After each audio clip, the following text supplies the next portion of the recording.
Hello. Yes. Good afternoon. Good Today is Saturday, July 23rd, 2011.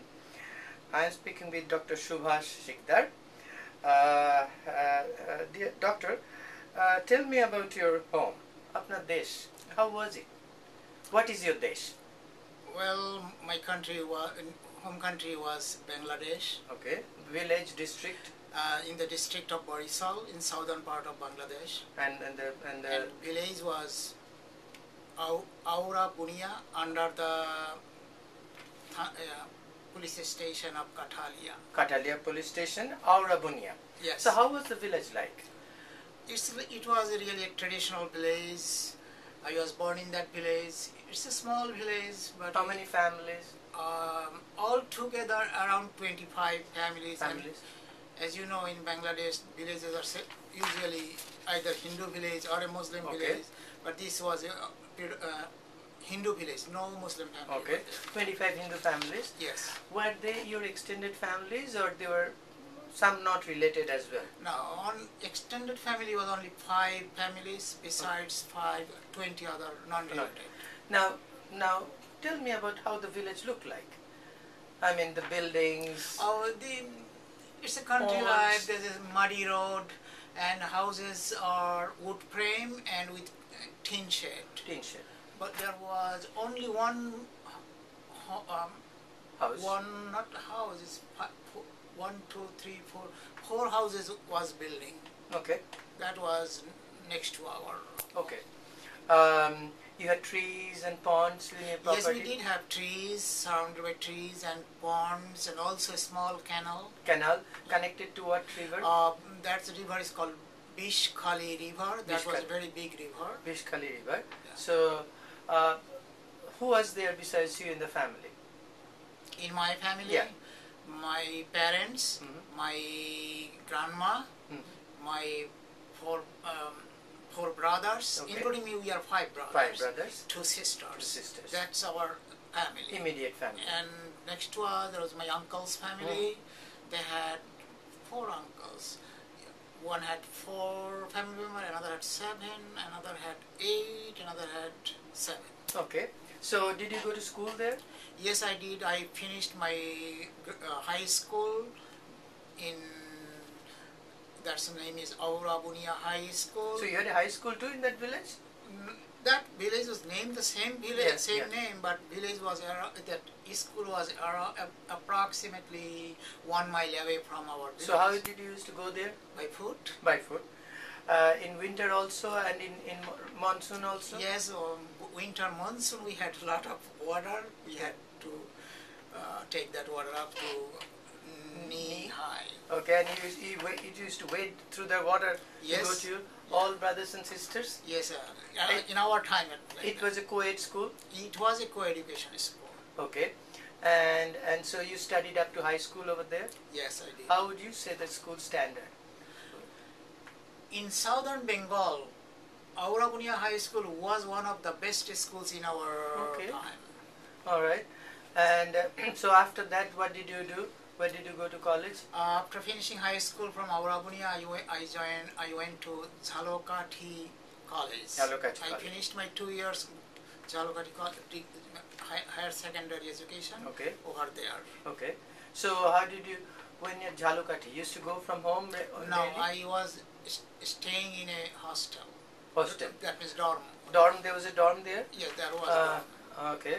And how used to go to Jhalokati from your village? I used to take the motor lawns. Water lawns. How long it used to take? Actually from our home to Jhalokati was a 2 hours journey. 2 hours. So was that a regular service?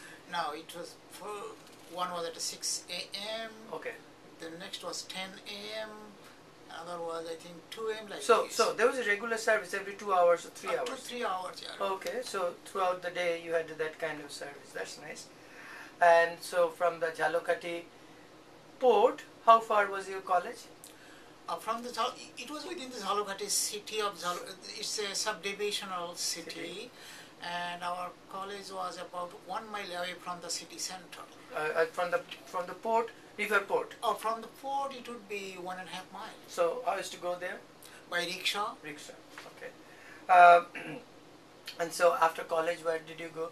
What did you After finishing college in Jhalokati, I went to Borishal Medical College. do? Okay. So you studied medicine there? Yes, I did. So you finished your MBBS Yes. from there? Yeah. And then you came to the United States?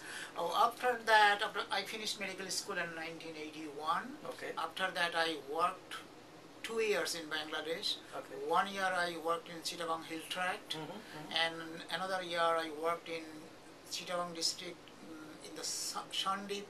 Sandip. Oh, Sandip. Sandip Island. Island. It's an island. Yeah. There is a small hospital in that island. I worked there 1 year. Okay. And afterwards, I went to Iran for job. Okay. And from there, when did you come to United States? I worked in Iran for 10 years. Okay. After 10 years, I went back to Bangladesh. Okay. Then from Bangladesh, I had a problem again. I went back to India. Okay. 2 years I lived in India. Where? Where in India? In Virati. Virati. Okay. Northern suburb of Calcutta. Yeah, it's northern suburb of Calcutta. Then from Virati, I came back to here. Here. Which year you came here? It was 1994, I believe. 94. Okay. And since then, you have finished medical degree here also. Yes. And working as a medical degree. Now tell me about your life in Bangladesh. How first of all, in 71, do you have any memory of 71? Yes, I do. I was a teenager. Actually, I believe my age was 16 Okay. at the time, and I saw, as a teenager, I had a good recollection of that memory. There initially in the month of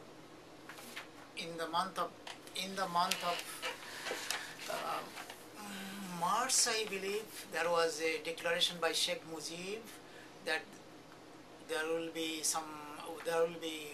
separation Okay. from Pakistan because he got the majority, but the government doesn't want to give him Share power. power. So there was a struggle that called non-violent struggle was going on, and school was closed, office closed, so everybody was in the village. Actually, cities were almost empty. They knew that something is going on. Pakistani army may attack, so people left the city, vacated the cities, and they came to the village, rural area. So same with our village, we had a lot of people, relatives, even non-relatives, they came. And once after March 25th, when Dhaka was attacked by army, the whole city, almost whole cities was empty, and they flooded into the village. Okay. The same with us. We had a lot of people. Okay. So tell me about more, how did you survive? Did anything happen to you or your family? Okay, yeah. That happened in month of June. Okay. Month of June, that was monsoon time. Yes.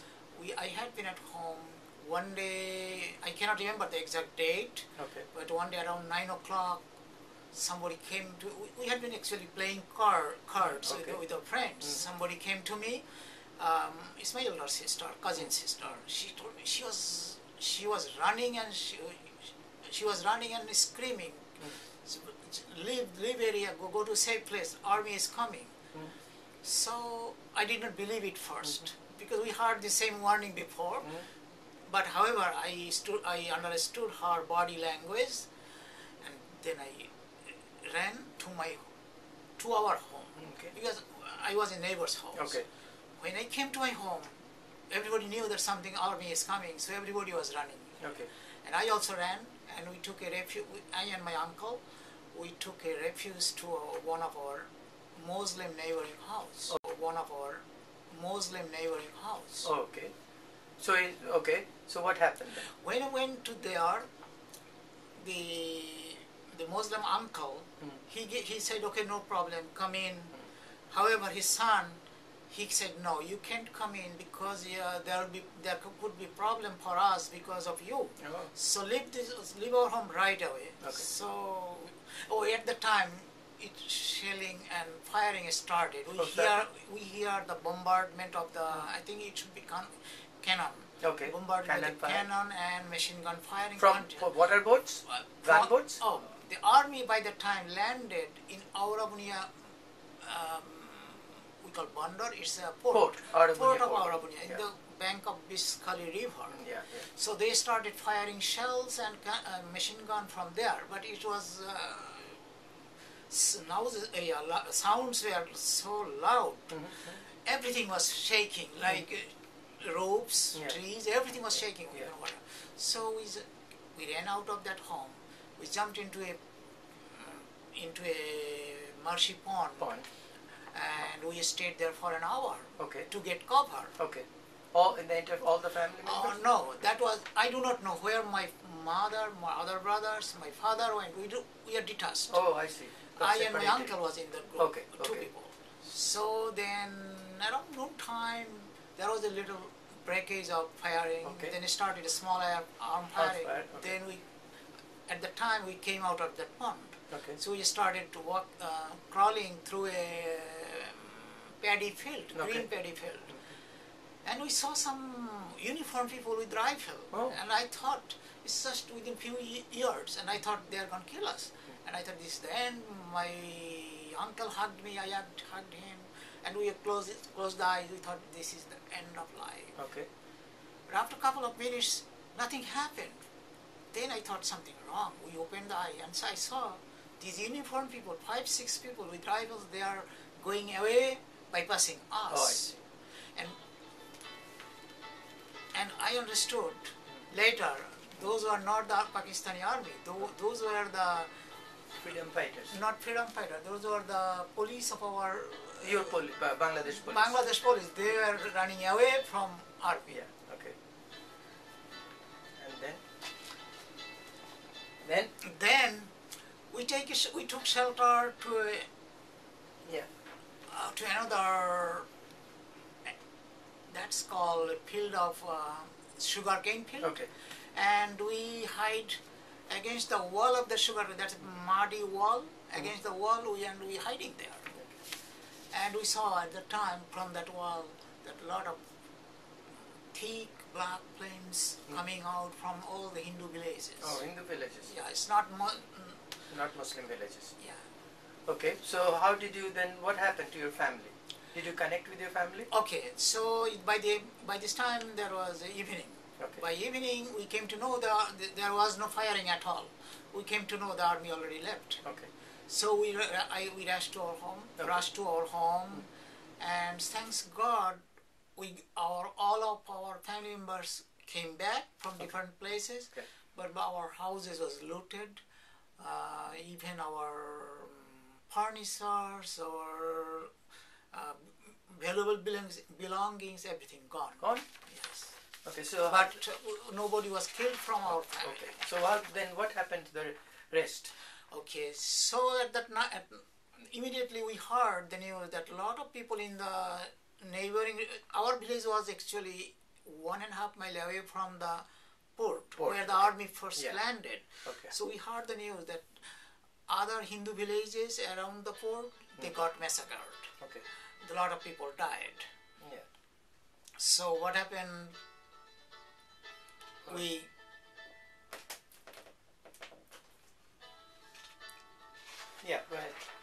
So what happened, we went to see and help them. So we saw vivid experience, we saw horrible experience, I would say. We saw it that night, first we saw 4 or 5, then we saw another 5, another 2, like around 20 bodies we saw in different places. They were shot at the close range. In your own eyes? By my own eyes. Then I heard that a lot of people are also died, but I was so scared. Then we came back to our home. Okay. So then what happened to the rest of the period? What happened to the rest of the period? Night? Yeah, no, I mean afterwards. Afterwards. How did you survive this 71? Okay, so we came home, and then in the middle of the night, we left we all family members, like all Hindu families, they went to the deeper area in the marshy area. Okay. That area is far away from the river because we know army comes by gunboat. The gunboat cannot go into the small canal. Okay. So I say everybody left. Hindu people left the village because yesterday we saw no Muslim family was attacked. Okay. Nobody died from Muslim, and however the Hindus died, and there's a lot of violation against Hindu women. Okay. Really. Now, I understand you really had to, your family survived a lot of other oppression, you yourself were converted and you're forced to hide your identity during that war. Why didn't you tell us about that? Oh, you heard that was right, but that happened afterwards this. So after that, after a couple of weeks, we had been given an option by local Muslim League people that you get converted to Islam, then nothing will happen to you. Otherwise, same thing will happen next. They are coming again to kill you. Okay. So we got ready. They gave us a time, like 4 weeks, to decide, to fix our mind, and then they told us to go to the mosque and get conversion ritual. So at the same time, there was another mullah, big mullah. He was nice. I am not saying all mullahs are bad. Yeah. Okay. Most of them were bad, but some mullah, one of them, Grand Mullah, he was nice to us. He told us, he conveyed us message that don't get converted, wait a little bit.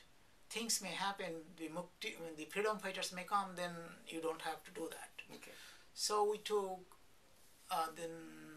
by this time, another 2 times military came to our village. Okay. They killed another person from next to our home. Okay, what do you remember the name? His name is, I have mentioned in my book. Show us the book. What book you mentioned? This is my book. Is it? Yeah. This is Ekattore Sultan. Yes. By Subash Sikder-ISPaD. Yes. Okay. I put his name here. But anyway, so his name is Shamlal Sikder. Okay. Same last name as yours. Yes, he's the same last name as me. And he was a very frail old man. He was suffering from several diseases. He couldn't walk. But they killed him by brush fire of machine gun. Oh my gosh. So then what happened to your family about the conversion thing? So conversion process, we had been under this threat. So we took a little time. So after that 4 weeks, the Grand Mullah came to our village again, and he said, as per his instruction, we told the mullahs that we will be converted, but one condition, we will get converted by the hand of that Grand Mullah. Okay. So this was he told us that go in this way. Okay. So Grand Mullah, what he did, he said, he cannot come after a month. He has to come after 2 months. Okay. So by this time we bought another 2 months. 2 months time. Yeah. And by this time, what happened? One night, I cannot remember the night, but it should be around in the month of August or August. The freedom fighter, they attacked 3 police stations. Okay. Kathalia, that's my police station. Next is Rajapur. Another is Bhandaria. Okay. These 3 police stations was attacked in the same time, in a coordinate fashion, in the middle of the night.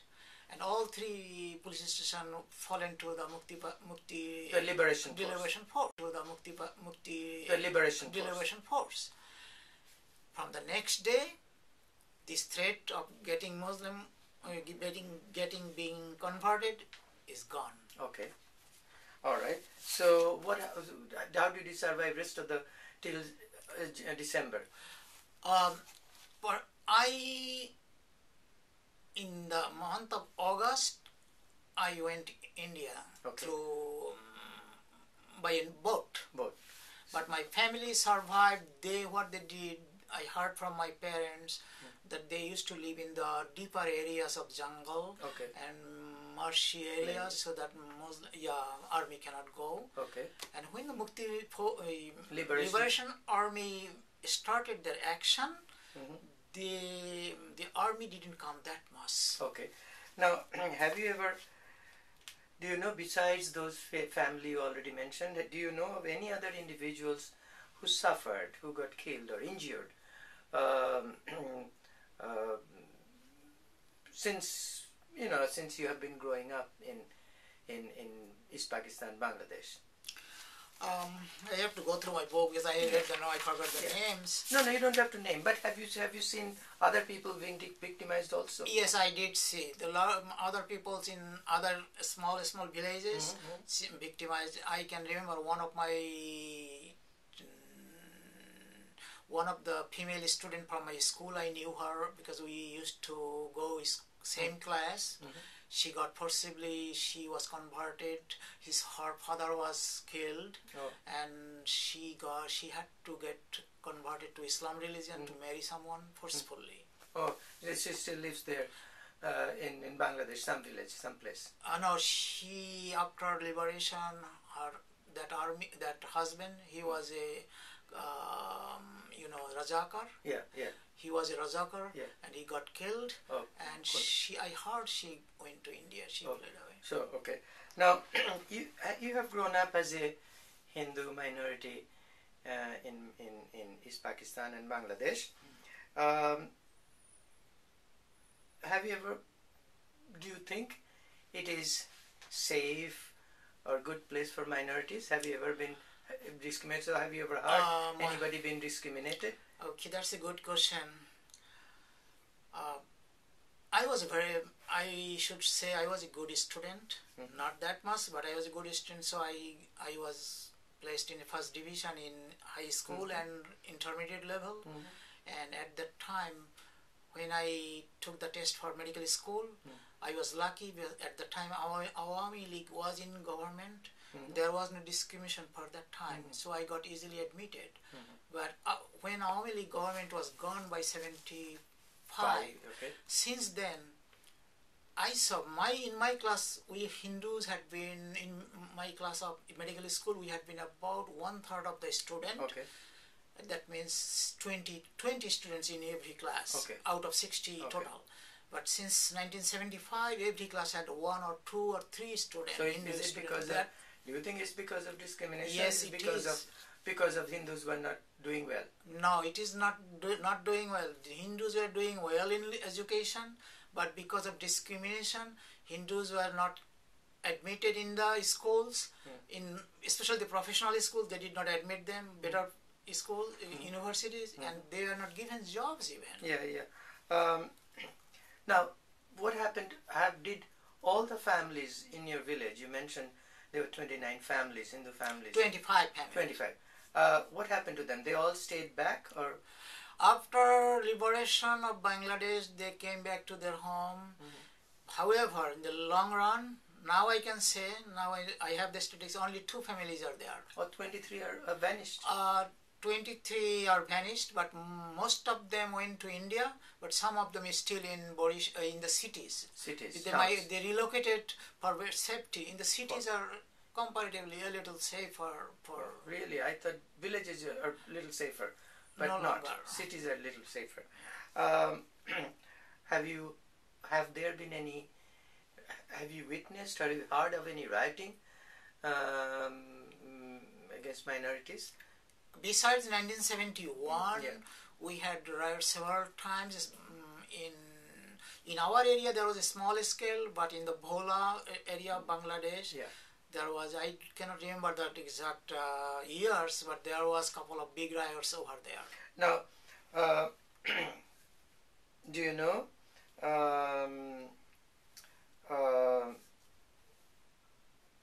what happened to your property? What happened to your homestead? Somebody lives there still? Muslim people lives. They built mosque over there, my home. Really? I did not sell my property. How could they do that then? I do not know how could they do, but they did it. They one night they came in the night. They built up a mosque. They built up their homes.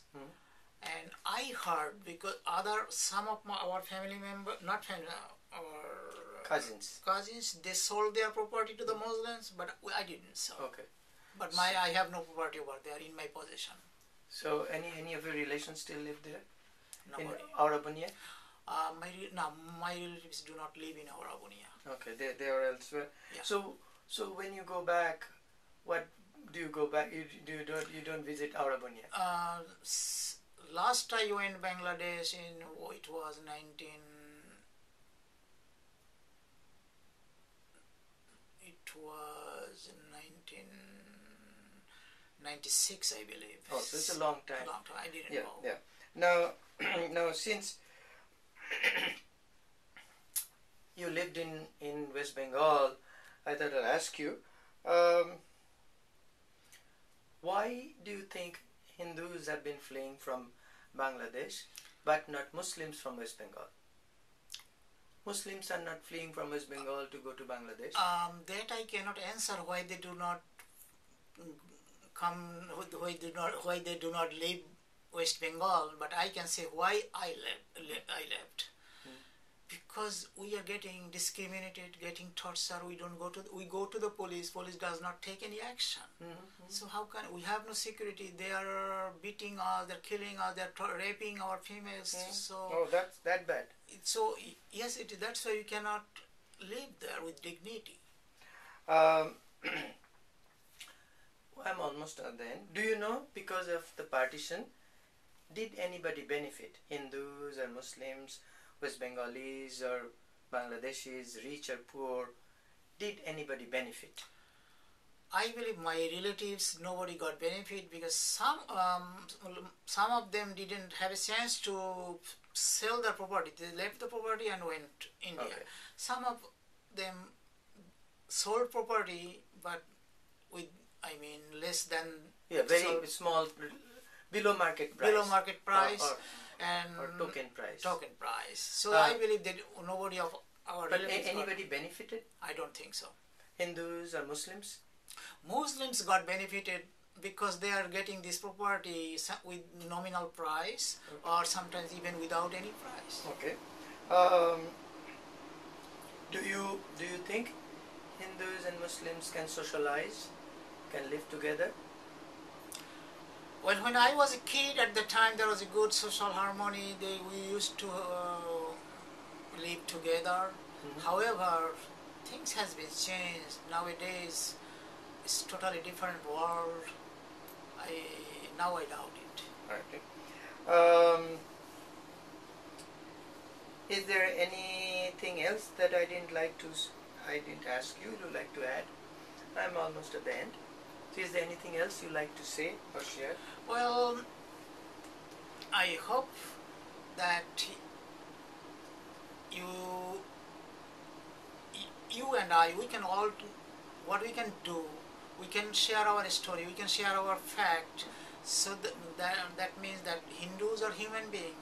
Human beings have some specific right, human rights, what we are arguing for. Sure. But these Hindus are not getting even the rights for animals too. So please do something. We don't need any special favor. We just need our right. Okay. Thank you very much. Thank you for your time. Thank you. Bye.